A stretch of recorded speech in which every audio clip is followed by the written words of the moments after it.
नमस्कार, मी सुवर्णा जोशी. महाराष्ट्राची खबरबात या बुलेटिन मध्ये स्वागत. मुंबईसह महाराष्ट्रामध्ये सध्या कोरोना बाधितांचा आकडा वाढताना दिसतोय. दुसरीकडे मुंबई पॅटर्नचं कौतुक दिल्लीतही करण्यात आलंय. याच मुद्द्यावर मुंबई उपनगराचे पालकमंत्री आदित्य ठाकरे यांच्याशी या सगळ्या विषयी संवाद साधला आमच्या CNN न्यूज 18च्या मुंबई ब्युरो चीफ विनया देशपांडे यांनी. आपल्या बरोबर आज महाराष्ट्राचे मंत्री आणि मुंबईचे पालकमंत्री आदित्य ठाकरे आहेत. आदित्य ठाकरे, न्यूज 18 लोकमतला वेळ दिल्याबद्दल धन्यवाद. सगळ्यात पहिले मला तुम्हाला विचारायचं आहे की मुंबई मॉडेल हे जे आहे हे देशभरात वाखाणलं गेलेलं आहे, विशेषतः या दुसऱ्या लाटेच्या संदर्भात. तर कशा प्रकारे काय ऍक्शन्स घेतल्या गेल्या ज्याच्यामुळे मुंबई कंट्रोलमध्ये राहिली, जेव्हा की आपण दुसऱ्या लाटेचे जे विदारक दृश्य आहेत ती देशभर पाहिली? मुंबई मॉडेल असेल, पुणे मॉडेल असेल, महाराष्ट्र मॉडेल असेल, जेव्हा कौतुक होतं किंवा चांगले अग्रलेख येतात किंवा सुप्रीम कोर्टाकडून कौतुक होतं, आम्हाला मुख्यमंत्री साहेब हेच सांगतात की हे कौतुक ठीक आहे, पण अजूनही काळजी घेणं गरजेचं आहे. ज्या मिनिटाला कौतुक होतं कधी कधी आपण थोडं हलगर्जीपणा करतो, मास्क आपला इथून इथे सरकतो आणि थोडं आनंदात वावरायला लागतो. आनंद चांगला आहे, पण कुठेही आपल्याकडून हलगर्जीपणा होऊ नये ह्याची आपण दक्षता घेतो. अर्थात मास्क लावणं, घरी राहणं किंवा जर बाहेर पडायचंच असेल तर हात स्वच्छ ठेवणं, फिजिकल डिस्टन्सिंग पाळणं, मला वाटतं हे गरजेचं आहे. आणि दुसरं म्हणजे महाराष्ट्राने पहिल्या दिवसापासून कुठेही आकडे लपवले नाहीत. आपण जे काही आकडे आहेत, कारण आकडे हे आपल्याला खरं चित्र दाखवतं आणि खरं चित्रच आपल्याला प्लॅनिंगसाठी महत्वाचं असतं, स्ट्रॅटेजीसाठी महत्वाचं असतं. तर हे जिथे आपण ट्रान्सपरन्सी ठेवली आणि त्या ट्रान्सपरन्सीच्या बेसवर आपण जो आपला मेडिकल टास्क फोर्स आहे 11 डॉक्टर्सचा, त्यांच्याकडून जो काही ऍडवाइस आहे तो घेत आपण पुढे गेलोय. मला वाटतं तेच मोजून मापून आपण काम करत आहोत आणि तेच आतापर्यंत आपलं यश ठरलेलं आहे. महाराष्ट्राने काल एक खूप मोठा टप्पा पार केला आणि तो म्हणजे 2 कोटी लोकांच्या लसीकरणाचा. तरीही काल दिवसभरातले जर का आकडे पाहिले तर 1 लाख लोकांपेक्षा कमी लोकांचं वॅक्सिनेशन झालं. सध्या चॅलेंजेस काय आहेत महाराष्ट्राच्या लसीकरणाच्या कार्यक्रमासाठी? मला वाटतं सगळ्यात मोठं चॅलेंज हेच आहे की साधारणपणे आपल्याला लसी ज्या येणार होत्या त्या अजून आलेल्या नाहीत. केंद्राबरोबर आपलं बोलणं चालू आहे, दोन्ही कंपनीज ज्या आहेत आपल्या देशात त्यांच्याबरोबर सतत बोलणं चालू आहे. आणि जगभरातले जे काही कंपनीज आहेत त्याच्याबरोबर पण एक इन्फॉर्मल बोलणं आपल्या राज्याचं चाललेलं आहे. काही काही शहरांचं मुंबई आहे, पुणे आहे. आपण नक्कीच ग्लोबल टेंडर्स पण फ्लोट केले आहेत. मी आपण काल सांगितलं की काल आपण 2 कोटीचा आकडा पार केलेला आहे, 2 कोटी लोकांना लसीकरण केलेलं आहे. आणि काल मला वाटतं 1-1.5 लाखाच्या आसपासच लसीकरण झालेलं दिवसभरात. पण आपण आठवत असेल आपल्याला 2-3 आठवड्यापूर्वी आपण एका दिवसात 5 लाखाचा आकडा गाठलेला आणि 5 लाख लसीकरण आपल्या महाराष्ट्रात झालेलं. त्याच दिवशी साधारण मुंबईत 60 ते 70 हजार लसीकरण झालेलं, पुणे 90,000 पर्यंत झालेलं. पुण्यात एक मोहीमच केलेली की एका दिवसात 1 लाख लसीकरण झालं पाहिजे. अशी जेव्हा शहरं पुढे येतात किंवा काही जिल्हे पुढे येतात तेव्हा आपल्याला मदत होते. अर्थात प्लॅनिंग आपलं झालेलं आहे पूर्ण. 12 कोटी मधून साधारण 2 कोटी लोकांचं लसीकरण झालेलं आहे. पुढचं जे टप्पा गाठायचं आहे त्याचं प्लॅनिंग तर आपल्या हातात आहे. जसे लसी आपल्या हातात येतील तसं आपण हे पुढचा टप्पा गाठत जाऊ. पण ग्लोबल टेंडर्स आपण लसीकरणासाठी काढलेले आहेत, त्या संदर्भात मुंबई असेल, मुंबईने सगळ्यात पहिलं ग्लोबल टेंडर काढलं, त्यानंतर राज्यांनी पण काढलं. काही रिस्पॉन्सेस आहेत का आणि रिस्पॉन्सेस येतील किंवा नाही येतील ह्या धर्तीवर टाइम फ्रेम राज्याची काय असणार आहे लसीकरणाच्या बाबतीत? एक नक्कीच आहे की जेव्हा टेंडर्स क्लोज होतील, जेव्हा जे काही रिस्पॉन्सेस येतील, मला वाटतं त्याच्यासाठी आपण थोडं थांबलं पाहिजे. कारण अजूनही ज्या काही ग्लोबल कंपनीज आहेत त्या इन्फॉर्मली बोलत आहेत ह्या सगळ्या लोकांबरोबर. जी काही प्रक्रिया ते बघतात, एक्सप्रेशन ऑफ इंटरेस्ट कसं करायचं, काय करायचं, केंद्राकडून अजून काही लागणार आहे का, ह्याच्यावर थोडी चर्चा चालू आहे. आणि मला वाटतं लवकरच त्याला रिस्पॉन्स येईल. कारण अर्थात आपली लोकसंख्या बघितल्यानंतर जागतिक कुठलीही कंपनी महाराष्ट्रासारख्या राज्यात येईल आणि इतर राज्यात पण यावी ही आमची मनोमन इच्छा आहे. कारण प्रत्येक नागरिक जेव्हा आपल्या देशातला वॅक्सिनेट होईल तेव्हाच आपण सगळे सुरक्षित राहू. तर मला वाटतं हे धोरण आपलं असायलाच पाहिजे आणि ते पहिल्यापासून राहिलेलं आहे. हे करत असताना आपलं प्लॅनिंग तर पूर्णपणे आहे की जशा हातात लसी येतील आपण 100% वॅक्सिनेशन करू शकू. आता लोकांच्या मनात साशंकता आहे ती म्हणजे लॉकडाऊन बद्दल. आता 1 जून पर्यंत लॉकडाऊन आहे, त्याच्या पुढेही लॉकडाऊन होईल का? कधी शाळा सुरू होतील, कॉलेजेस सुरू होतील? अशा वेगवेगळ्या प्रश्नांची उत्तरं लोकांना हवी आहेत. सरकारकडून आपला काय निरोप आहे? मला वाटतं लॉकडाऊन बद्दल आता तर 1 जून पर्यंत आहे. ह्याच्यावर काही आत्ता बोलणं उचित राहणार नाही. कारण आपला जो लॉकडाऊन आपण मागच्या वेळी पण जो लॉकडाऊन केला आणि नंतर उठवला हा खूपच हळू होता काळजीपूर्वक केला आणि प्रत्येकाची तयारी करून, मनस्थिती तयार करून आपण जे काही तिकडे गरजेचं कोविड अप्रोप्रिएट बिहेवियर आहे ते करून आपण उघडलं. म्हणजे असं नाही होणार की 1 जूनला सगळंच एकदम उघडलं आणि परत सगळे आपण रस्त्यावर आलो आणि परत केसेस वाढतील. तर ते महत्वाचं. दुसरं म्हणजे लॉकडाऊन हा आत्ता तरी एकच पर्याय दिसतो जिथे व्हॅक्सिन्स नाहीये तिथे, की आकडे कमी करायचे आणि तेव्हा ट्रान्समिशन आपण ब्रेक करतो. आपण बघितलं असेल सिंगापूरमध्ये परवा काही थोड्याशा केसेस आल्यात आणि ते ऍक्च्युली ते तर आपल्यापेक्षा खूप कडक आहेत. पण त्यांनी पण 1 महिन्याचा लॉकडाऊन हा सर्किट ब्रेकर केलेला आहे. तसं प्रत्येक राज्याला आता लॉकडाऊन हा शब्द काही लोक ओपनली मान्य करतात, काही लोक घाबरतात, काही राज्य बोलायला पॉलिटिकली किंवा पॉप्युलिस्ट टॉक्समध्ये. पण जर आपल्याला लोकांचे जीव वाचवायचे असतील, लोकांना इन्फेक्शन पासून लांब ठेवायचं असेल, तर आता तरी आपण बघितलं लॉकडाऊन केल्यानंतर फटाफट आकडे जसे कमी झाले कारण ट्रान्समिशन कमी होत गेलं. तर मला वाटतं आता तरी तोच उपाय आहे, पर्याय आहे. पण पुढे आता जून मध्ये कसं ओपनिंग अप होईल, मला वाटतं पुढच्या काही दिवस आपल्याला बघायला लागेल किती आकडे राहतात, काय आपलं त्या आकड्यांची टक्केवारी राहते in terms of mortality rate किंवा हे काय इतर ज्या गोष्टी असतात आणि त्याच्यावर आपण पुढचा निर्णय घेऊ. तिसरी लाट कधीपर्यंत येईल असा अंदाज आहे आणि त्यासाठी राज्य सरकारची काय तयारी आहे? अंदाज आता असा आहे की अर्थात जर सायंटिफिकली आणि मेडिकली बघितलं तर आपल्याला कोविड इन्फेक्शन पहिलं मागच्या मार्चमध्ये सुरू झालं. 8 की 9 मार्चला पुण्यात पहिल्या 2 केसेस झाल्या आणि मग एप्रिल मे हा आपला पीक होता, परत सप्टेंबर ऑक्टोबर पीक होता. तसंच ह्यावेळी तिसरी लाट आता एप्रिल मे जर बघितलं तर पुढचं सप्टेंबर ऑक्टोबरच्या आसपास होऊ शकतं. पण हा एक अंदाज आहे. अर्थात आता जो नवीन स्ट्रेन आपल्याला दिसतोय त्याच्याप्रमाणे जर लवकर होऊ शकतं का, लेट होऊ शकतं का, तो स्ट्रेन अजून म्युटेट होईल का, हे आपल्याला काहीच माहिती नाही. पण ह्याच्यात आपण हे 2-3 ज्या गोष्टी करतो, तिसऱ्या लाटेची तयारी साधारण आपण मागच्या महिन्यापासून करायला लागलो. मेडिकल रिस्पॉन्समध्ये आपल्या बेड कॅपॅसिटी असेल, जम्मू कोविड केअर सेंटर असतील, ऑक्सिजनेटेड बेड्स असतील, आयसीयू असेल, पेडियाट्रिक केअर असेल लहान मुलांसाठी, एनआयसीयूज असतील, हे वाढवतोय. कॉर्पोरेट रिस्पॉन्समध्ये आपण ज्या काम करण्याच्या जागा आहेत, मग ऑफिसेस असतील, प्रायव्हेट ऑफिसेस असतील, इंडस्ट्रीज असतील, त्या लोकांसाठी आपण कोविड अप्रोप्रिएट बिहेवियर नवीन काही करू शकतो का? आणि सिव्हिक रिस्पॉन्समध्ये अर्थात आता डबल मास्कची चर्चा सुरू झाली की कापडी मास्क घालत असताना 2 घाला, 3 प्लाय घालत असताना 2 घाला, N95 एक घातला तरी चालेल. कुठे जाऊ शकता, कुठे नाही जाऊ शकत, शाळा सुरू होतील का, कॉलेज सुरू होतील का, ह्या काही गोष्टींवर चर्चा आणि तयारी आपली सुरू आहे. दुसऱ्या लाटेत सगळ्यात मोठा फटका बसला तो छोट्या शहरांना किंवा ग्रामीण भागांना. आता म्युकरमायकोसिसच्या केसेस जास्त पुढे येत आहेत. तर ग्रामीण भागांमध्ये किंवा निमशहरी भागांमध्ये कोविडच्या ट्रीटमेंटसाठी सरकारची पावलं काय आहेत आणि म्युकरमायकोसिससाठी विशेषतः जी शॉर्टेज आहे त्या संदर्भातलं सरकारचं काय धोरण? म्युकरमायकोसिससाठी जी काही औषधं थोडी कमी झालेली मार्केटमधली ती आपण सगळ्या प्रोड्युसर्सशी बोलून ते वाढवत आहोत. त्याचा साठा पण आपण वाढवत आहोत. अर्थात ते न होण्यासाठी पण परवाच एक चर्चा झाली. टास्क फोर्सचे डॉक्टर्स, मुख्यमंत्री महोदय स्वतः आणि पूर्ण महाराष्ट्र ग्रामीण आणि शहरी भागातले सगळे जीपीज आणि फॅमिली डॉक्टर्स बरोबर. मला वाटतं ह्यांच्याकडून जर अवेअरनेस आपण वाढवू शकलो, घरोघरी जाऊ शकलो, साधारणपणे की ट्रीटमेंट घेताना डॉक्टरकडे पहिलं जावं, स्वतःला घरी औषध उपचार करू नये अनलेस अँड अंटिल डॉक्टर तुम्हाला सांगतात, डॉक्टर्स जे सांगतात त्याच डोसमध्ये औषध घ्यावे. हे जर काही आपण पाळलं तर ह्या पुढच्या ज्या काही रोग होत आहेत ते आपण थांबवू शकतो. मला वाटतं ते गरजेचं आहे. आणि दुसरं म्हणजे ग्रामीण भागात अर्थात आपला आता फोकस वाढलेला आहे, आधी पण होता, पण जो काही प्रादुर्भाव होतो तो कदाचित काही काही वेळेला ट्रेसिंग मध्ये कमी असेल किंवा ग्रामीण भागात जेव्हा लॉकडाऊन असतो तेव्हा काही काही गोष्टी जसं आपण शेती वगैरेसाठी जातो तिथे थोडं कमी फार होत असतो. तर त्याच्यासाठी आपण अजून निर्बंध वाढवत आहोत आणि अर्थात काळजीपूर्वक प्रत्येक जिल्ह्यात मुख्यमंत्री महोदय स्वतः असतील, उपमुख्यमंत्री आहेत, महसूल मंत्री साहेब आहेत, सगळेच आणि पालकमंत्री आमच्या सगळ्यात सोबत चर्चा होते, कलेक्टर सोबत चर्चा होते आणि ऍडमिनिस्ट्रेशन आणि डॉक्टर्स यांची सांगड घालून आपण ह्याच्यावर पुढे जे काही कारवाई आहे ती करत आहोत. आदित्य ठाकरे, एक शेवटचा प्रश्न असा आहे आणि तो आहे लसीकरणासंदर्भात. मुंबईत बऱ्याच जणांची अशी कंप्लेंट आहे की त्यांना लसीकरणासाठी स्लॉट्स मिळत नाही.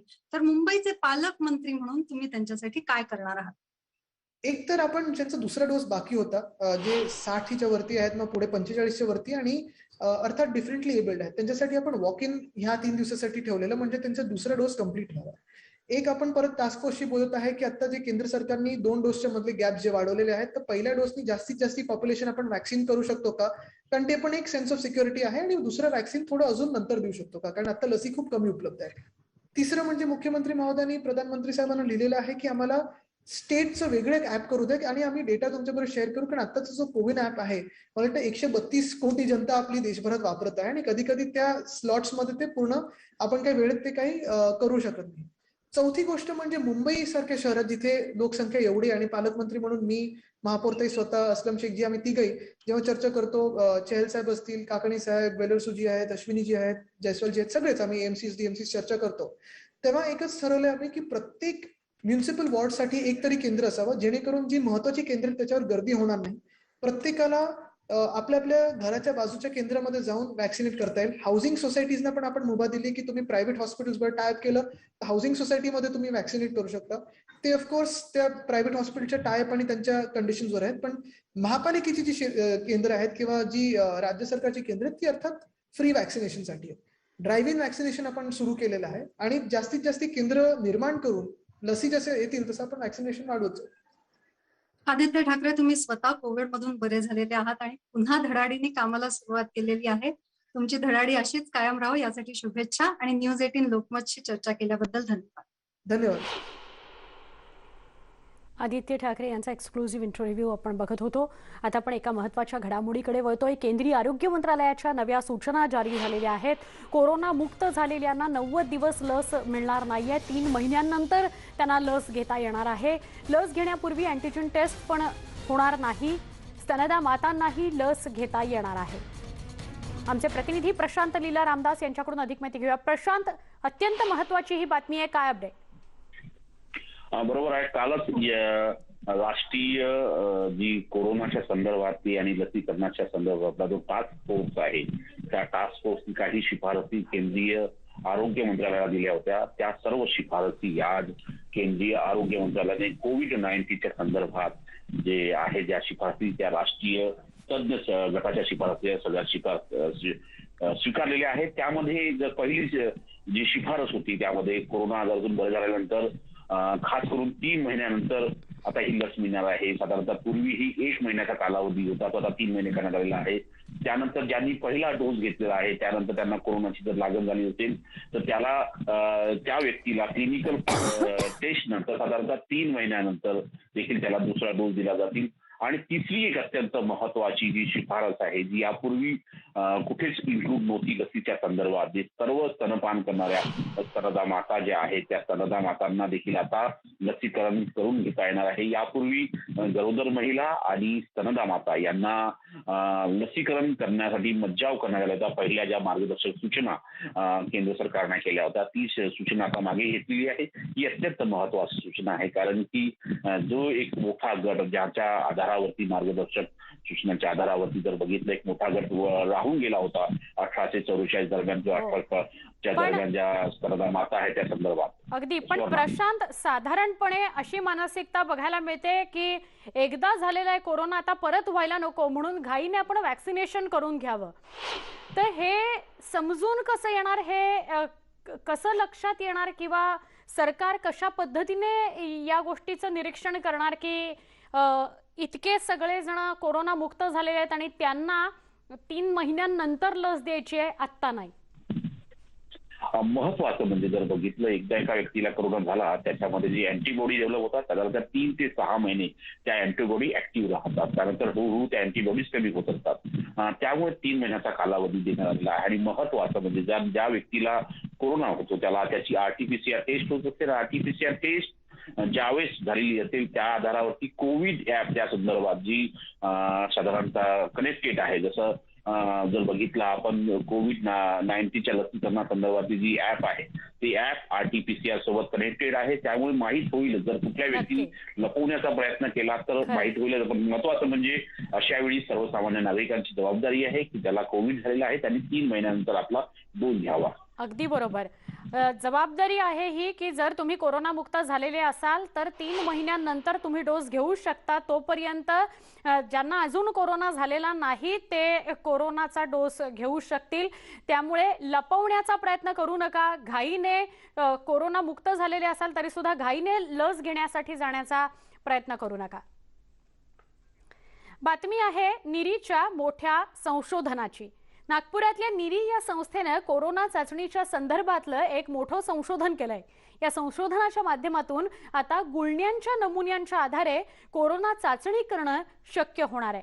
त्याविषयी काही वेळापूर्वी आम्ही निरीच्या संशोधकांशी संवाद साधला. तर नागपूरच्या राष्ट्रीय पर्यावरण अभियांत्रिकी संशोधन संस्था अर्थात निरीने कोविड टेस्टिंग संदर्भात एक मोठं संशोधन केलंय। आता यापुढे कोविड टेस्टिंगसाठी नाकातून किंवा घशातून नमुने घेण्याची गरज पडणार नाहीये। एका गुळणीच्या माध्यमातून नमुने घेता येणार आहेत। याला सलाईन गार्ड असं नाव देण्यात आलंय। यामुळे नागरिकांना नमुने देताना होणारा त्रास कमी होणार असून कमी वेळेत कोविडचा अहवाल नागरिकांच्या हाती येणार आहे। ICMRने या संशोधनाला मान्यता दिली असून इतर प्रयोगशाळांना या संदर्भात माहिती आणि मदत करण्याच्या सूचना निरीच्या संशोधकांना दिल्या गेल्या। आता या क्षणाची महत्त्वाची ब्रेकिंग न्यूज आपण बघतोय की आतापर्यंत स्वॅब टेस्टिंग जी आपली केली जात होती त्या स्वॅब टेस्टिंगमध्ये एका प्लास्टिकच्या स्टिकने आपल्या नाकातनं किंवा घशातनं नमुने घेण्यात येत होते, पण आता एक गुळणी म्हणजे सलाईन गार्ड ज्याला म्हणतात त्याच्या माध्यमातून आपला नमुना जो आहे तो लॅबमध्ये स्वतः नेऊन देऊ शकता। बोलूयात आपल्याबरोबर आहेत निरी संस्थेचे संशोधक प्राध्यापक कृष्णा खैरनार। प्राध्यापक कृष्णा खैरनार, खरं तर संबंध भारतातल्या संशोधकांचे आभारच मानले पाहिजे की लसीच्या निर्मितीपासून तर आता या टेस्टिंग मधल्या सोप्या पद्धतीच्या प्रक्रियेच्या संशोधनापर्यंत आपण काम केलं। मोठा संयम होता या सगळ्या याच्यात। आता हे जे नवीन संशोधन करण्यात आलेलं आहे सलाईन गार्ड, हे नेमकं काय? देखिए, इसका नाम ही इसको एक्सप्लेन करता है। सलाइन गार्गल मतलब आपको सलाइन की वाटर से गार्गलिंग करना है, जिसको हम गुड़गुड़ी बोलते हैं, और मुंह में कुल्ला करके उसको वापस आपको उस ट्यूब में डाल देना है और वो सैंपल आ जाएंगे आपकी लैब में। जैसे ये है वो ट्यूब, जैसे आपने बहुत अच्छे से बताया कि जो स्वैब है उससे सैंपल कलेक्ट होता है और सभी उससे वाकिफ है। पर ये जो है, ये जो हमारा जो ब्रेक थ्रू जो हुआ है वो ये है कि भाई अभी आपको स्वैब करने की जरूरत नहीं है। आप ये सलाइन जो है इसमें 5 ml है, ये 5 ml सलाइन को आप मुंह में लेंगे, गार्गलिंग करेंगे 15 सेकंड के लिए, उसके बाद माउथ को रिंस करेंगे उसी में 15 सेकंड के लिए, और टोटल 30 सेकंड के बाद में आप उसको वापस इसमें डाल के इसको बंद करके आप दे देंगे। तो इससे क्या होगा कि जो नेजोफेरेंजियल और जो ओरोफेरेंजियल स्वैब जो हम जानते हैं जो कलेक्ट होते हैं सेंटर्स पे, इनको कलेक्ट करने की जरूरत नहीं है। इसको कलेक्ट करने के लिए एक्सपर्ट्स लगते थे, तो अब ये सलाइन गार्गल से आप सीधा खुद ही सैंपल कलेक्ट करके अपना आप सेंटर को दे सकते हैं। म्हणजेच आता तुम्हाला कुठल्याही लॅब मध्ये जाऊन टेस्ट करायची गरज नाही, थेट नाही। तुम्हाला जर लक्षणं असतील तर ही ट्यूब तुम्ही आणा, हे सलाईन तोंडामध्ये घोळवा, त्याची गुळणी करा आणि याच्यामध्ये ट्यूब मध्ये द्या आणि लॅब मध्ये जाऊन द्या, अशी सोपी प्रक्रिया आहे का? नहीं, ये ट्यूब आपको NMC या जो भी म्युनिसिपैलिटी के जो भी डेजिग्नेटेड कलेक्शन सेंटर है वहीं मिलेगी। आप घर से नहीं ला सकते, क्योंकि इसमें जो सलाइन है वो भी हमारा स्टेराइल और स्पेशल सलाइन होता है। उसमें आपको वहीं पे जो कलेक्शन सेंटर पे करना पड़ेगा और वहां पे देना पड़ेगा, क्योंकि हम घर के लिए इसलिए रिकमेंड नहीं कर रहे, क्योंकि बहुत लोग इसके साथ चीट कर सकते हैं, इसको सही ढंग से कलेक्ट नहीं कर सकते हैं, वो कुछ और भी डाल के दे सकते हैं। इसलिए इसका आपको कलेक्शन सेंटर पे आके ही देना होगा, तभी आपका सैंपल एक्सेप्ट होगा। हे इम्प्लिमेंटेशन केव्हापासून सुरू होईल, पहिल्यांदा कुठे सुरू होईल किंवा संबंध महाराष्ट्रात ते सुरू होईल का? बहुत अच्छा सवाल है आपका। ICMR का अप्रूवल इसको आज ही मिला है और आज ही मैं आपसे इसके बारे में बात कर रहा हूँ। और सबसे पहले हम इसको नीरी में ही शुरू करेंगे। मैंने ऑनरेबल डिविजनल कमिश्नर साहब और ऑनरेबल म्युनिसिपल कमिश्नर साहब को ये मैसेज दे दिया है कि हमारा अप्रूवल आ चुका है ICMR का, और वो बहुत कोऑपरेटिव है यहाँ के लोग। डेफिनेटली यहाँ का जो सेंटर होगा जो नीरी के साथ टाइड अप है, उसके यहाँ पे ये ट्यूब्स का कलेक्शन जल्दी शुरू हो जाएगा, और जैसे ही शुरू होगा हम इसको बाकी लैब्स में भी प्रोपागेट करेंगे, क्योंकि ICMR ने हमें ऐसे 500 लैब्स की सूची दी है जहाँ पे हमें ये ट्रेनिंग देने की जरूरत है, तो वहां पे ये टेक्निक बहुत काम आएगी। या आणि अशा अजून काही महत्त्वाच्या घडामोडी आपण बघणार आहोत, पण बुलेटिनमध्ये एक छोटासा ब्रेक घेतोय। महाराष्ट्राची खबरबात आपण पाहताय न्यूज 18 लोकमतवर।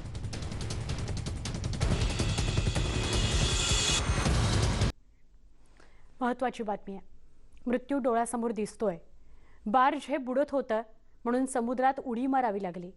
11 तास समुद्रात राहिल्यानंतर आपण आपल्या घरच्यांना पुन्हा भेटू शकणार की नाही, बघू शकणार की नाही, अशा भीतीत असताना नौदल कर्मचाऱ्यांसाठी देवदूत ठरला। हिरा ऑइल फील्डमध्ये बार्ज P305 या ठिकाणच्या जवळपास 150 कर्मचाऱ्यांना वाचवण्यात तटरक्षक दल आणि शोध पथकांना यश आलेलं आहे। चक्रीवादळामुळे भारतीय नौदलाच्या INS कोची आणि INS कोलकाता या युद्धनौका तसंच ग्रेट शिप अहिल्या आणि ओशन एनर्जी या जहाजांच्या मदतीनं समुद्रात अडकलेल्या कर्मचाऱ्यांची सुटका करण्यात आली।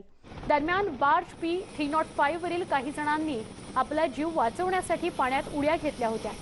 एक रात्र आणि एक दिवस पाण्यात राहिलेल्या या कर्मचाऱ्यांना वाचवण्यातही तटरक्षक दलाला यश मिळालंय।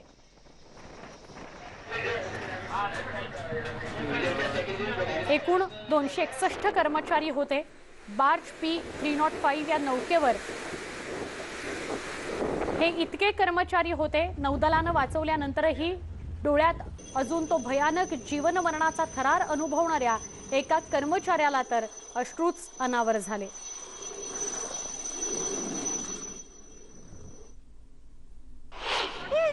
बोलने के लिए और कुछ मौत के मुंह से बच गए, मरते मरते और कुछ बोलने को नहीं हो रहा। हम उड़ीसा से हैं, लेकिन हम लोग समुद्र के अंदर थे। परिस्थिति कैसी थी? जैसे टाइटैनिक डूब रहा था, ऐसे जान जा रहा था, ऐसे सिस्टम। आपके फैमिली से कुछ संपर्क हुआ? फैमिली से बात कुछ नहीं हुआ अभी तक। 184 जणांना वाचवण्यात यश आलेलं आहे। 7 जणांचा मृतदेह सुद्धा सापडलेला आहे आणि बाकीच्यांचा अजूनही शोध सुरू आहे, सर्च ऑपरेशन सुरू आहे। पण तो दिवस कधीच न विसरणारा ठरला। वादळात 10 ते 15 मीटरच्या लाटा उसळत होत्या। वादळाच्या तडाख्यात एक एक करून 2 ते 3 तासांमध्ये सगळे अँकर तुटले आणि जहाज वाहून जाऊ लागले। एका ठिकाणी ते आदळलं आणि त्यात पाणी भरायला सुरुवात झाली। यात 50 ते 100 लोक आतमध्येच गेले। जहाज बुडत असल्याचं पाहून कर्मचाऱ्यांनी लाईफ जॅकेट घातलं आणि जवळपास 60 फुटावरून समुद्रात उड्या घेतल्या। नेमकं काय घडलं होतं ते ऐकूयात कर्मचाऱ्याकडून। तुफानामधून वाचलेले काही मराठी कर्मचारी आपल्या सोबत। तुमचं नाव सांग मित्रा। विश्वजित बंडगर। कुठला आहेस तू? मी मंगळवेढचा आहे। कुठल्या बार्जवरती होता कामाला? पापा 3 वरती होतो। पापा 305। काय परिस्थिती होती तिथे? तर आता पापा 3 लोक टायटॅनिक बुडलेलं पिक्चर मध्ये भेटले। आम्ही स्वतः बघत होतो की बार्ज इकडे बुडायला लागला, इकडे माणसं उड्या मारून मारा लागलेत आणि आम्ही पण उड्या मारल्या, परत लास्ट पर्याय काही नव्हता की बुडला। आता 2 मिनिटात आम्ही अजून 2 मिनिट लेट होतो, बार्जे बरोबर आम्हीही बुडत होतो। स्वतःचा जीव कसा वाचवला? स्वतः जीव काय एकमेकाला आधार देत असे आम्ही ग्रुप बनवत होतो असे आणि विचारत होतो। पण नौदलाचे जवान आल्यानंतर कसं रेस्क्यू? नौदलाचे जवान आले, त्यांनी बराबर असे म्हणजे कॅच करत गेले आम्हाला। जे आले का जे बोट जवळ घ्यायची, त्यांनी जवळ जे माणसं जास्त आहेत ना तर जाऊन बोट जवळ घ्यायची आणि रस्सी टाकायची, लाईफ रिंग टाकायची आणि ओढून घ्यायची। तुझ्यासोबत किती लोक होते टोटल? 275 पर्यंत होते। तू पाण्यात उडी मारली तेव्हा किती लोक तुझ्या होती? म्हणजे सगळे होते, सगळे परत जेवढे उड्या मारायला चालू झाले ना ते पहिल्यांदा आम्ही एक 10-15 लोकांनी उड्या मारल्या। मग अजून बोट काय बार्ज बुडायला लागला नव्हता, थोडा बुडत होता, पाणी आत भरायला लागलेलं। तोपर्यंत मग जेवढं जास्त बुडायला लागलं तेवढेच मग सगळ्यांनी उड्या मारल्या परत। लाईफ जॅकेट होतं का तुझ्याकडे? होतं, लाईफ जॅकेट होतं। लाईफ जॅकेटमुळेच वाचलो आम्ही। एवढं मोठं चक्रीवादळ होतं, त्याची पूर्वकल्पना तुम्हाला दिली नव्हती? सगळ्यांना होती कल्पना, पूर्ण कल्पना दिलेली होती। मग तुम्हाला सुरक्षित ठिकाणी हलवलं का नाही? आता ते सगळ्या मॅनेजमेंटला माहित, आम्हाला काही सुद्धा माहित नाही सर। आता तुम्ही एवढं तुफानामध्ये अडकला, चक्रीवादळामध्ये अडकला, तुमच्या घरच्या लोकांची काळजी लागून राहिली होती। न्यूज 18 लोकमतच्या मार्फत 4 दिवस कुटुंबाला काय सांगायला तुम्ही सुरक्षित आहात? मी सांगितले सकाळी, कुटुंबाला सांगितले सकाळी, रडायला लागले होते घरचे की त्यांना वाटलं नसेल की अशा सोडल्या असेल, मला तर वाटतं त्यांनी। व्हिडिओ जर्नलिस्ट राकेश भोसलेसह उदय जाधव, न्यूज 18 लोकमत, मुंबई। तौक्ते चक्रीवादळामध्ये जहाजांवर अडकलेल्यांची नौदलानं सुटका केली। जे सुखरूप पोहोचले त्यांच्या नातेवाईकांनी समाधान व्यक्त केलं। त्याचबरोबर नौदलाचे आभारही मानले। त्यांच्याशी संवाद साधला आमचे प्रतिनिधी उदय जाधव यांनी। तौक्ते चक्रीवादळ जेव्हा आलं तेव्हा रविवारी खोल समुद्रामध्ये खूप रौद्र भीषण असं तुफान आलं होतं, वादळ आलं होतं आणि त्यामध्ये 4 बार्ज ज्या आहेत त्या अडकल्या होत्या। त्यांनी SOS हा सांकेतिक क्रमांक भारतीय नौदलाला आणि भारतीय तटरक्षक दलाला पाठवला। त्यानंतर तटरक्षक दल आणि नौदल यांनी त्यांच्या युद्धनौका ज्या आहेत त्या घटनास्थळी पाठवल्या। मात्र घटनास्थळी इतका रौद्र भीषण समुद्र होता, उधाणलेला वारा होता, त्याचबरोबर लाटा इतक्या अजस्र होत्या, जवळपास 8 ते 9 मीटर उंच इतक्या लाटा उसळत होत्या। अशा प्रतिकूल परिस्थितीमध्ये भारतीय नौदलाच्या जवानांनी जीवाची बाजी लावून इथल्या बार्जवरती जे अडकलेले लोक होते त्यांना वाचवलेले। विशेषतः P305 हे जे बार्ज आहे ते ONGCचं आहे, तिथे त्यांचे जवळपास 200हून अधिक कर्मचारी जे आहेत ते अडकले होते. त्यांच्यापैकी जवळपास 185 कर्मचाऱ्यांना वाचवण्यात यश आलेलं आहे. आपल्यासोबत काही नातेवाईक आहेत जे वाचवलेले त्यांचे प्रवासी आहेत. त्यांच्यासोबत तुमचं नाव सांगा आणि तुमचे कोण नातेवाईक आहेत? माझं नाव प्रशांत नलावडे आणि ते माझे भाऊजी होते. आणि ॲक्च्युली मी पहिल्यांदा काँग्रेस करेल नेव्हीवाल्यांचं की त्यांनी सुखरूप आमच्या लोकांना बाहेर आणलं. पण वाईट पण एवढंच वाटतं की त्यांनी 170च्या आसपास जवळपास त्या लोकांनी बाहेर काढलेत. पण जे अजून काही पेंडिंग लोक आहेत त्या लोकांना पण देव लवकर बाहेर काढो अशी आमची मनापासून इच्छा आहे. आणि देवाचा मी नतमस्तक आभार मानतो. तुमचे काय कॉन्टॅक्ट झालं तुमच्या? हो, माझं कॉन्टॅक्ट झालं. ते आत्ताच त्यांना आता CBD वेलापूरच्या इथे त्यांना ह्याच्यासाठी मेडिकलसाठी त्या लोकांना घेऊन गेलेत. त्याच्यानंतर मग आता पुढची प्रोसेस काय होईल ते आता आम्ही तिकडे गेल्यावरती आम्हाला समजेल. तुमचे कोण नातेवाईक आहेत? माझा मामाचा मुलगा, कुटुंबातलंच आमचं एकत्रच कुटुंब आहे. मामाचा मुलगा म्हणजे आमचा कणाच आहे तो. भीती वाटत होती 2 दिवस. देवाची कृपा व्यवस्थित आला, धन्यवाद. पण एक विनंती की जे बाकी आहेत ते पण व्यवस्थित यावे एवढीच इच्छा आहे. भारतीय नौदलाने खूप जीवाची नौदलाने त्यांच्या ऑफिसने ॲपकॉन्सनी पण भरपूर सपोर्ट केला.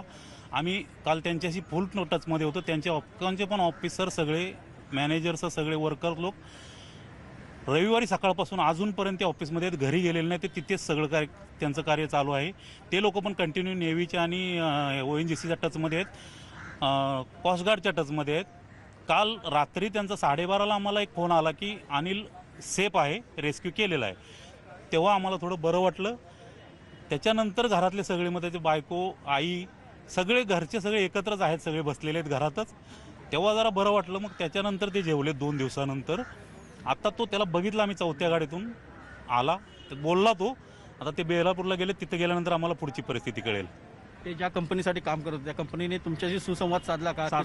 हो. सुसंवाद रात्री त्यांनी 12:30ला फोन करून सांगितलं की अनिल सुखरूप आहे म्हणून. हो.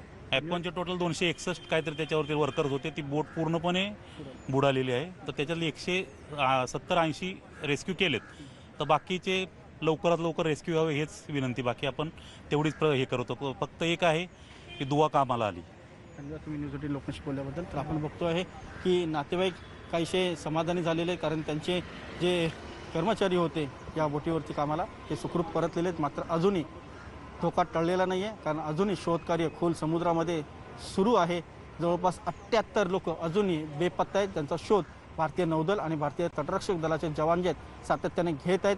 आता जे INS कोची आणि INS कोलकातावरनं ज्या नागरिकांना सुखरूपपणे मुंबईच्या नेव्हल डॉकमध्ये आणलेलं आहे, त्यांना आता जे जखमी झाले होते किरकोळ त्यांना JJ हॉस्पिटलमध्ये अधिक उपचारासाठी पाठवलं जाणार आहे. त्यानंतर ONGCचं जिथे ऑफिस आहे बेलापूरला तिथे त्यांना घेऊन जाणार आहेत. परंतु सगळ्यात धोक्याची घंटा म्हणजे जे लोक अजूनही बेपत्ता आहेत त्या लोकांचा शोध अजूनही सुरू आहे. त्यांचे नातेवाईक अजूनही चिंताग्रस्त आहेत. त्यांच्याशी भारतीय नौदलातले जे अधिकारी आहेत ते देखील संपर्क साधून आहेत. जशी माहिती मिळेल जशी माहिती ते सर्वांना देतात. मात्र एक दुःखद माहिती जी समोर आलेली आहे ती म्हणजे INS कोचीवरती एकूण 14 मृतदेह असल्याची माहिती मिळते. आणि ते 14 मृतदेह नेण्यासाठी एकूण 14 ॲम्ब्युलन्स जे आहेत नेव्हल डॉकयार्डमध्ये आलेले आहेत आणि ते थोड्याच वेळात इथून मृतदेह घेऊन JJ हॉस्पिटलमध्ये निघणार आहेत. अरे अपनी जान तो अपने हाथ से बचाए, क्या करेगा, मजबूरी था ना. हम लोग तो अपने मर्जी से बचा, कंपनी के कुछ नहीं बचा, हम लोग अपने मर्जी से बचा. लेकिन नेवी ने बचा होगा ना? हाँ, नेवी ने बहुत सहयोग किया है, इसमें मानना पड़ेगा. नेवी बहुत सहयोग था. नेवी तो आया 12-13 घंटे बाद आ गया नेवी. जो रिलीज की उसमें लोग छोड़ा उसके. हाँ, वो लोग चले गए. उसमें 150 लोगों को छोड़ दिया. 150 लोगों को 2 बोट में छोड़ा. जी सर. और आप लोग बाकी थे? हम लोग 260-65 लोग थे. नेवी के जवानों ने आपको कैसे बचाया? नेवी ने तो बहुत जल्द बताया सर. चालू है. बोले. बहुत अच्छी तरह से बताया नेवी वाले ने, मानना पड़ेगा. बहुत सहयोग किया हम लोग को, खाना पीना सब अच्छी प्रकार से दिया, बहुत बढ़िया सहयोग किया. अगर ये लोग नहीं तो हम लोग को जान भी नहीं बचते, तो सही बात है. कैसा तूफान था? तूफान तो बहुत था, 160-65 के एवरेज में था पानी का लहर, और हवा भी उतना तेज था. हम लोग काफ़ी टाइम तैरते रहा पानी में और नेवी वालों ने रेस्क्यू किया, पर 5 या 6 किलोमीटर तक हम लोग तैरा है ऐसा करके पानी में. और तूफान बहुत तेज था, हाइट मतलब बोले तो 12 फीट 13 फीट ऐसा था पानी का.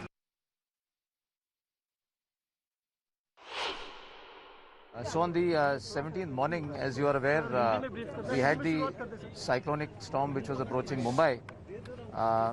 As Kochi, we are part of the Western Fleet. We were directed to get ready for the operation early in the morning on the 17th, and by the early hours of the 17th forenoon, Kochi was ready to sail. We were instructed by our operational commanders to move out, considering there was a distress situation at sea. Thanks to the preparation of my men and my team, we were able to sail within 1 hour of getting our orders to move. We had inputs that this barge, Papa 305, was in distress at sea, approximately some 35-40 miles from Mumbai. The ship sailed under very difficult conditions. As you're aware, the storm was passing just west of Mumbai, about 70 to 80 miles. Tauktae चक्रीवादळामध्ये 3 जहाजं समुद्रात अडकून पडली होती. त्या जहाजांवर ONGCसाठी काम करणारे कर्मचारी होते. समुद्रातील ऑइल फील्डवर एका प्रकल्पाचं काम सुरू आहे, त्यावरील हे सगळे कर्मचारी असल्याचं ONGCचं म्हणणं आहे. आतापर्यंत एकूण 148 जणांना वाचवण्यात यश आलंय. अन्य कर्मचाऱ्यांचा शोध सुरू आहे अशी माहिती मिळाली. साइक्लोन जब आता है तो किसी भी जहाज के लिए समुद्र में ऑपरेट करना काफ़ी चैलेंजिंग होता है. ये जो साइक्लोन निकला था मुंबई से, यहाँ पे हवा की जो रफ्तार थी वो कम से कम 100 किलोमीटर पर आवर के हिसाब से चल रही थी, और समुद्र में जो हमारी लहरें हैं वो कम से कम 9-10 मीटर की हाइट की ऊंचाई पे चलती है.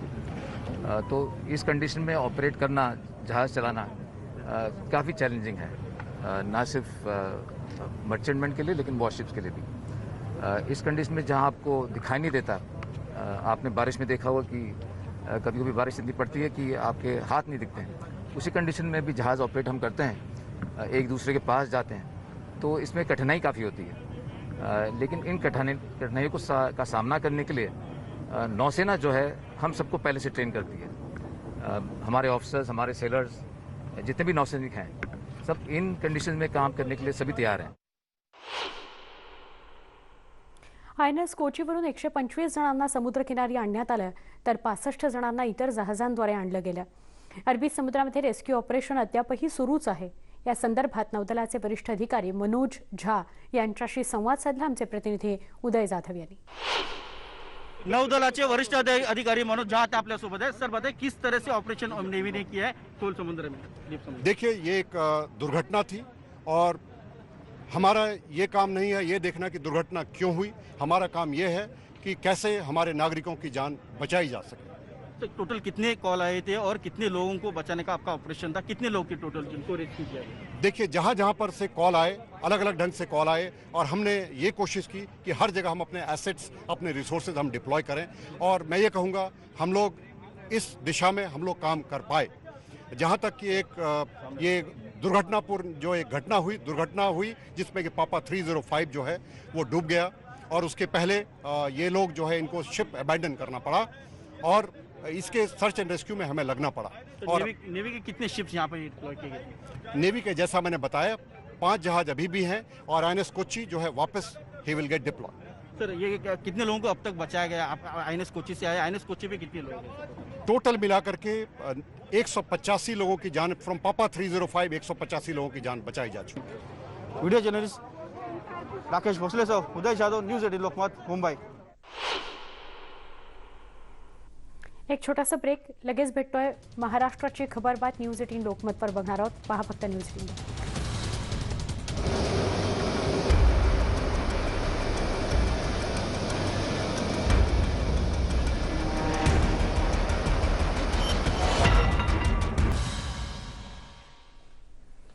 महाराष्ट्राची खबरबातमध्ये पुन्हा एकदा स्वागत. तोक्ते या चक्रीवादळाच्या पार्श्वभूमीवर मोदींकडून गुजरातचा पाहणी दौरा करण्यात आला. गुजरातमधील प्रभावित क्षेत्राचं हवाई सर्वेक्षण त्यांनी केलं. राज्याला तात्काळ मदत कार्य करावं याकरता 1000 कोटी रुपये दिले जाणार आहेत. नुकसानीचं प्रमाण मोजण्याकरता पथकं तैनात केली गेलेली आहेत. 1 सदस्यीय पथक तैनात केलं जाणार आहे. मृतांच्या नातेवाईकांकरता 2 लाखांची घोषणाही पंतप्रधानांनी केली आहे. जखमींना 50,000ची मदत घोषित करण्यात आली आहे. तातडीनं केंद्र आर्थिक मदत करणार आहे. गुजरात आणि दीव याची हवाई पाहणी पंतप्रधान नरेंद्र मोदी यांनी केली। आमचे प्रतिनिधी प्रशांत लीला रामदास यांच्याकडून अधिक माहिती घेऊया। प्रशांत, आज पंतप्रधान नरेंद्र मोदींनी वादळामुळे जे नुकसान झालं त्याची गुजरातमध्ये दीवमध्ये पाहणी केली, काय अपडेट? महत्वाचं म्हणजे हेलिकॉप्टरद्वारे पंतप्रधान नरेंद्र मोदी यांनी गुजरातच्या मध्ये चक्रीवादळाचा तडाखा बसला त्याची पाहणी केली, हवाई सर्वेक्षण केलं, त्यानंतर त्यांनी राज्यभरात सुरू असलेल्या कामांचा आढावा देखील घेतला। त्यानंतर पंतप्रधान मोदींनी गुजरातमधील लोकांसोबत आपली एकतेची भावना व्यक्त केली आणि सोबतच प्रत्येक व्यक्ती ज्याचा मृत्यू झालेल्या अशा व्यक्तींना 10 लाखाची आर्थिक मदत देण्याचं देखील जाहीर केलं आहे। राज्यांना तातडीने जवळपास 1000 कोटी रुपये देण्याचा देखील घोषणा त्यांनी केली आहे। केंद्र सरकारच्या वतीने आता राज्यात जे दौरा करण्यात येणार आहे एक आंतर मंत्री इंटर मिनिस्ट्रियल ग्रुप असेल जो गुजरातची पाहणी करणार, केंद्र आणि प्रभावित क्षेत्र जिथे जिथे आहे त्या सगळ्या भागाची पाहणी केल्यानंतर किती मदत द्यायची या संदर्भात निर्णय घेण्यात येईल असे त्यांनी स्पष्ट केलं। सोबतच पंतप्रधान नरेंद्र मोदी यांनी गुजरातमधील कोविडच्या परिस्थितीचा देखील आढावा घेतला आणि त्यांनी स्पष्ट केले की मृतकांच्या नातेवाईकांना 2 लाख रुपये एक्स आणि चक्रीवादळाच्या टॉक्टरमुळे जो आलेला आहे त्याच्यामुळे 50,000 रुपये मदत करण्याची देखील त्यांनी घोषणा केली। संपूर्ण भारतभर या संपूर्ण ज्या वादळामुळे नुकसान झालेलं आहे त्या सर्व राज्यांना देखील मदत करण्याचं आश्वासन पंतप्रधानांच्या वतीने देण्यात आलेलं आहे। महत्वाचं म्हणजे आंतरमंत्री जो गट असेल इंटर मिनिस्ट्रियल गट तो या सर्व राज्यांची पाहणी करेल आणि पाहणी केल्यानंतर जो अहवाल येईल त्या अहवालाच्या आधारावर मदत करेल असंही त्यांनी स्पष्ट केलेलं आहे। नक्की प्रशांत, धन्यवाद आपण माहिती दिल्याबद्दल। आपण बघत होतो आतापर्यंत गुजरात आणि दीवचा हवाई दौरा केल्यानंतर हवाई पाहणी केल्यानंतर पंतप्रधान नरेंद्र मोदी म्हणजे केंद्राकडून काय मदत दिली गेली आहे।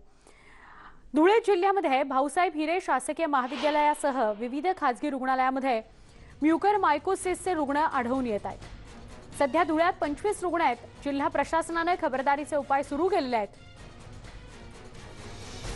धुळ्यातील भाऊसाहेब हिरे शासकीय वैद्यकीय महाविद्यालयामध्ये विशेष कक्ष स्थापन करण्यात आला असून त्या ठिकाणी 10 रुग्णांवर उपचार सुरू आहेत। धुळे जिल्ह्यामध्ये म्युकरमायकोसिस आजाराची नेमकी काय स्थिती आहे याविषयी भाऊसाहेब हिरे शासकीय वैद्यकीय महाविद्यालयाच्या अधिष्ठाता डॉक्टर पल्लवी सापळे यांच्याशी संवाद साधला आमचे प्रतिनिधी दीपक बोरसे यांनी। धुळे जिल्ह्यामध्ये गेल्या काही दिवसांपासून कोरोनाच्या रुग्णांमध्ये घट व्हायला सुरुवात झाली, मात्र असं असताना आता दुसरीकडे म्युकरमायकोसिसचे रुग्ण देखील वाढायला लागलेत। नेमकी धुळे जिल्ह्यात काय परिस्थिती आहे आणि कशा पद्धतीने त्या ठिकाणी उपचार केले जातात याच संदर्भात बोलण्यासाठी आपल्यासोबत आहेत धुळ्यातल्या भाऊसाहेब हिरे वैद्यकीय महाविद्यालयाच्या अधिष्ठाता डॉक्टर पल्लवी सापळे। मॅडम, धुळे जिल्ह्यामध्ये गेल्या काही दिवसांपासून कोरोनाचे रुग्ण आता कमी होत आहेत, मात्र दुसरीकडे आता म्युकरमायकोसिसचं संकट समोर यायला लागलं, काय सांगाल नेमकं? नाही, धुळे जिल्हा नेहमी एक चांगला हेरल्ड राहिलेला आहे। पहिल्या लाटेच्या वेळी पण आपण सर्वात आधी सांगितलं होतं की थोडं चित्र कसं बदलतंय किंवा पेशंट्स कसे कमी जास्त होत आहेत। दुसऱ्या लाटेत आपल्याला 2 गोष्टी जाणवल्या की एकतर लहान मुलांतला संसर्ग वाढलेला आहे, फुफ्फुसात फार लवकर अफेक्ट होतोय आणि म्युकरमायकोसिसच्या केसेस गेल्या लाटेत आपल्या जिल्ह्यात रेकॉर्डवर एकच आली होती। ह्या लाटेत आम्हाला महिन्याभरापूर्वीच कळलंय, म्हणजे जशी लाट आली त्याच्यानंतर एक 2 ते 4 आठवड्यांनी आपल्याला दिसू लागलं की म्युकरमायकोसिसचे केसेस येत आहेत। आपले डॉक्टर त्याच्याबद्दल जागरूक असल्यामुळे त्यांनी ते पिकअप केलं आणि म्युकरमायकोसिसचे केसेस आपल्याला दिसू लागले। पण ते जर माहिती असेल तरच आपल्या लक्षात येतं, नाहीतर लोकांना वाटतं हे डोकेदुखी आहे, दातदुखी आहे आणि त्याच्यात वेळ जातो आणि तो आजार पोखरून मग अगदी मेंदूपर्यंत जाऊ शकतो। तसं आपण टाळू शकलोय जर पेशंट आपल्याकडे लवकर आला तर। लाट आपल्याकडे जवळजवळ 1 महिना झालाय ओसरायला लागली आहे, नंबर्स कमी होत चाललेत आणि गेल्या 8 दिवसात तर बऱ्यापैकी कमी झालेले आहेत पेशंट्स। पण म्युकरमायकोसिसचे पेशंट्स मात्र वाढत आहेत, कारण का आपलं मोठं सेंटर असल्यामुळे इतर जिल्ह्यातले पेशंट्स देखील येत आहेत। दुर्दैवाने जे उशिरा येत आहेत त्यांच्यासाठी आम्ही जास्त काही करू नाही शकत आहोत, पण जर लवकर आले आणि आम्ही ऑपरेट केलं, जसं आता आपण 4 ते 6 पेशंट्सवर ऑपरेशन केलेले आहेत, तर त्यांचं महत्त्वाचं अवयव आपण वाचू शकलेलो आहोत, चेहरा वाचू शकलोय, डोळा वाचू शकलोय आणि मेंदूकडे पोचायच्या आधी आपण त्यांची ट्रीटमेंट सुरू केली आहे। तर म्युकरमायकोसिस विषयी आपण जाणून घेत होतो पल्लवी सापळे, डॉक्टर पल्लवी सापळे यांच्याकडून। सध्या हा आजार खूप फैलावतो आहे, लक्षणं न्यूज 18 लोकमत सातत्यानं दाखवत आहे, त्यामुळे अशी लक्षणं जर आढळली तर तात्काळ आपण आपल्या डॉक्टर्सशी संपर्क साधायचा आहे। महाराष्ट्राची खबरबात या बुलेटिनमध्ये या सगळ्या घडामोडींसह इथंच थांबतोय। ताज्या बातम्यांसाठी काही क्षणात पुन्हा भेटतोय, पहा फक्त न्यूज 18 लोकमत।